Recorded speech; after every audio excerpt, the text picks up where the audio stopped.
silent town. I've always loved road trips. There's a kind of freedom in driving for hours, the open road stretching endlessly ahead. So when my old car broke down near a town I'd never heard of, Hollow Pines, I wasn't too worried. I figured it would be an inconvenience, maybe a long walk to a mechanic. But nothing could have prepared me for what I found there. Hollow Pines was small, the kind of town you'd miss if you blinked while driving past. Quaint houses lined the streets, their porches sagging under the weight of neglect. The only sound was the wind, whistling softly through the empty streets. I called out for help, my voice echoing eerily. No answer. The silence was unnatural, almost oppressive. It felt as though the town itself was holding its breath. I found a diner near the center of town. The sign above the door flickered faintly, Betty's Eats. Inside, everything was pristine. Plates of food sat untouched on the tables, as though the diners had just stepped away. Coffee mugs were still steaming, and a radio played faintly in the corner, the song distorted and warbling. "Hello!" I called out. No one answered. I reached for one of the plates, a sandwich half-eaten, when I noticed the bite mark. It was too big, the teeth marks jagged and irregular. As night fell, I decided to stay at the town's motel, a rundown building with a flickering neon sign that read vacancy. The lobby was empty, but a key sat on the counter with my name scrawled on a tag. I didn't remember giving anyone my name. My room was cold, the bed neatly made as if no one had ever slept in it. A single lamp cast a dim yellow glow, and the windows overlooked the silent streets below. I locked the door, but I couldn't shake the feeling that I wasn't alone. Around midnight, I woke to a sound, whispering. I sat up, my heart pounding. The whispers came from outside my door, a soft, urgent murmur. I crept to the peephole and looked out. The hallway was empty, but the shadows were wrong. They moved, stretching and bending unnaturally as if alive. When I blinked, they were gone. The next morning, I searched the town for answers. In one of the houses, I found a journal lying open on a table. The last entry was hastily scrawled. "Don't stay after dark. They come with the silence."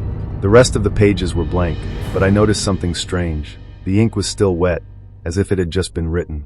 I returned to the diner, hoping to find anything I'd missed. That's when I saw them. The seats were no longer empty. Figures sat at the tables, their heads bowed as if in prayer. I approached slowly, my flashlight trembling in my hand. "Excuse me," I whispered. One of them looked up. Their face was featureless, a blank slate of pale skin. I ran. The figures rose in unison, their movements slow but deliberate. The sound of their footsteps echoed behind me, relentless and rhythmic. I ducked into an alley, my breath coming in ragged gasps. The shadows moved ahead of me, blocking my path, forcing me deeper into the maze-like streets. Everywhere I turned, they were there, closing in. I found refuge in the old church at the edge of town. The bell tower loomed above me, its shadow stretching like a claw across the town square. Inside, the air was thick with the scent of mildew and decay.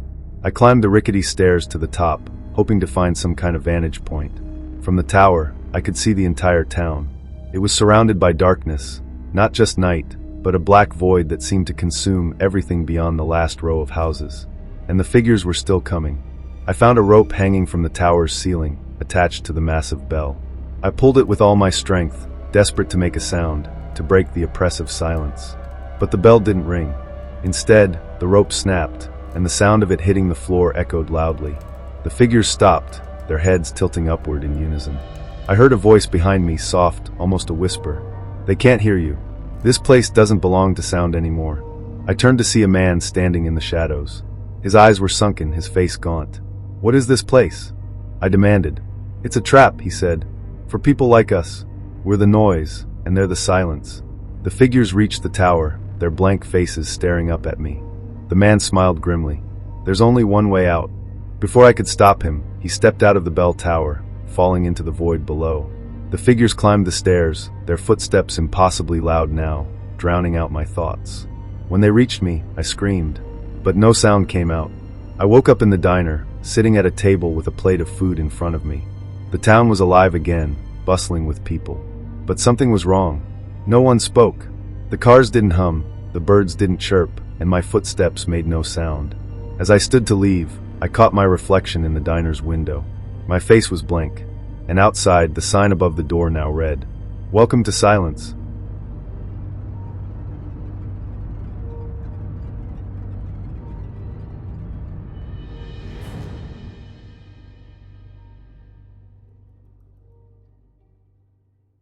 The Midnight Carnival.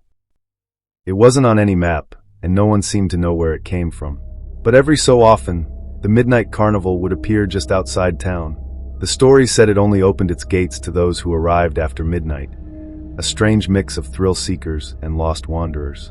Some said the rides were cursed, others that it was run by ghosts.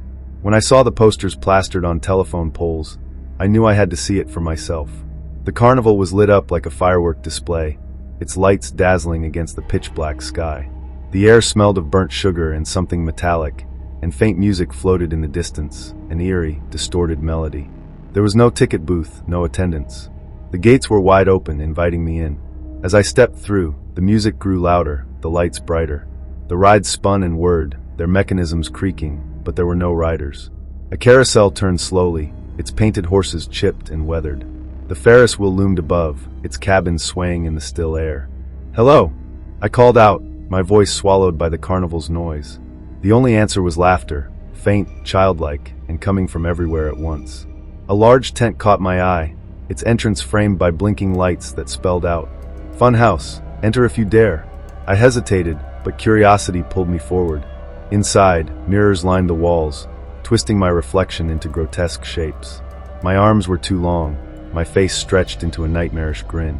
As I moved deeper, the mirrors changed. Instead of my reflection, they showed scenes from my life. My childhood home, the park where I'd had my first kiss, the hospital room where my grandfather had died.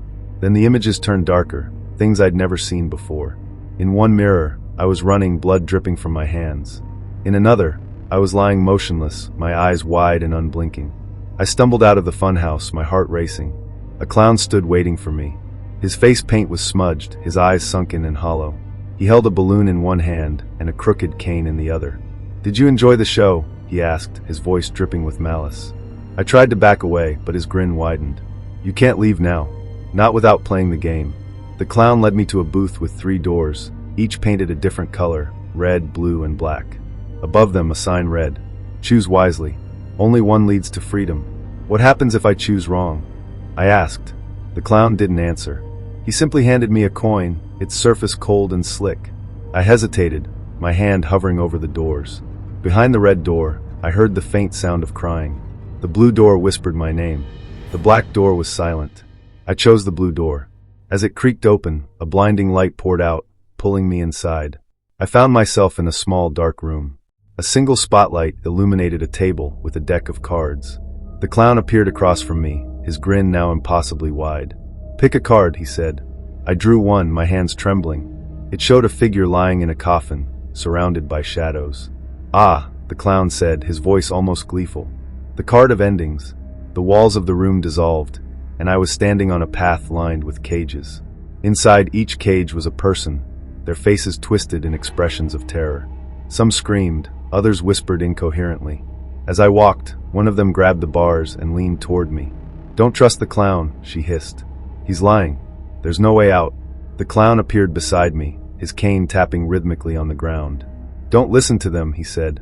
"They didn't play the game properly." At the end of the path was a roller coaster, its tracks disappearing into the darkness. The clown gestured for me to sit. "One last ride," he said.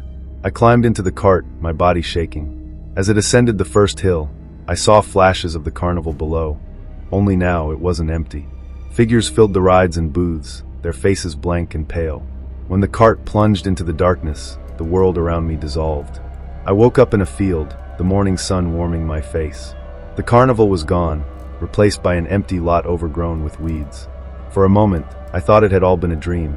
But when I stood, I noticed a balloon tied to my wrist. On it, in the clown's jagged handwriting, were the words, "See you soon." Days later, I saw the posters again, this time in a different town. But now they had my face on them. And beneath my picture, the words, "Join us at the Midnight Carnival. One night only." I tore the poster down and ran, but deep down I knew the truth. The clown wasn't done with me. And the next time the carnival appeared, I wouldn't be the one visiting. I'd be the one waiting.